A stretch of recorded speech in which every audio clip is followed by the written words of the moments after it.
नरभूपाल शाहका दुईटा श्रीमती दुई श्रीमतीपट्टि गर्व थिएनन्।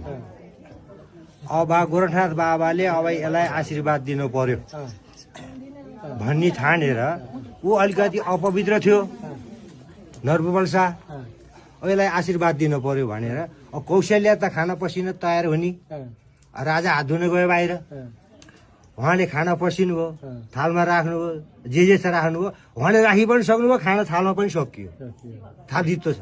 अब राजा आउने बेला भइसक्यो हात धोएर, राजालाई अप्ठ्यारो परेन। त्यही थालमा फेरि खाना भर्नु कि थाल धुन जाऊँ त फेरि राजा हात धुन आइनु रहेछ, उहाँलाई अप्ठ्यारो भयो। तारो पात्र थाल फेरि त्यही थालमा भर्नुहुन्थ्यो क्या खाना, अनि राजा आउनुहुन्थ्यो, खाना बस्नुहुन्थ्यो, खानुहुन्थ्यो।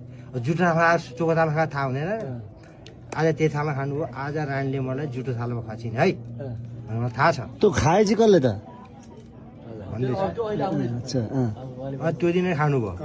भोलिपल्ट पनि त्यही पारा भयो, भोलिपल्ट चुप्प लाएर खानुभयो। पर्सिपल्ट पनि त्यही पारा भयो। त्यो दिन शुद्ध पवित्र हुने दिन थियो, उसलाई घमण्ड आयो। रानी आज तेस्रा दिन भयो तिमीले मलाई जुठो थालमा खुवाएको, जुठो थाल कसको हो भन। रानी सक्षित कालीको अंश, उहाँलाई सबै थोक थाहा हुन्थ्यो, भन्न मिल्थेन। राजा सोधिरहेछन्, उन भन्न मिल्दैन, चुपो लाग्नुभयो। दुईपल्ट सोध्नुभयो, चुपो लाग्नुभयो।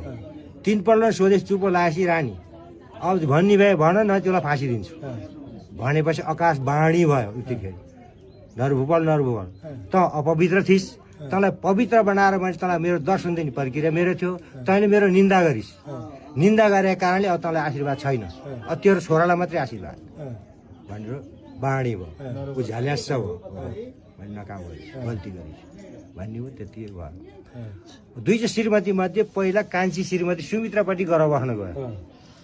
दिदी पनि त्यहाँ ठाउँ बस्ने, दिदीलाई जिस्याउँथ्यो नि भने, दिज्यू हजुरको गर्व छैन, मेरो त गर्व बस्यो, यो गर्वबाट छोरै जन्मियो त राजपाट मेरै छोडेर पाउँछ नि है भन्नुहुन्थ्यो कान्छीले। सुमित्राले कौशल्याले बाध्यताले भन्नुपर्छ, नानी तिम्रै छोडेर पाउँछ, किन आफ्नो गर्व छैन, चिन्ता छैन आफूलाई, तिम्रै छोडेर पाउँछ भन्नुहुन्थ्यो। हुँदै जाँदा सुमित्रापट्टि गएर बसेको 3 महिना पुरा भयो।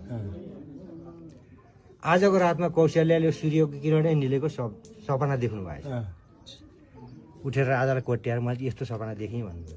राजा पालो मजाले कसेर दानीगालामा पिडिदिनु भयो, राजा सुत्दिनु भयो, मलाई सुत्दिनु भयो। रानीले मैले त सपना गर्थेँ, मलाई किन पिट्नु पर्छ, मैले के गल्ती गरेको थिएँ भने सारा रात रोएरै बिताउनु भयो। त्यतिखेर उज्यालो भयो भने प्रमाण केही थिएन, घडी घोडा यसरी उठेर यो रुम, राति रुम देखिँदैन हजुर, उज्यालो भएपछि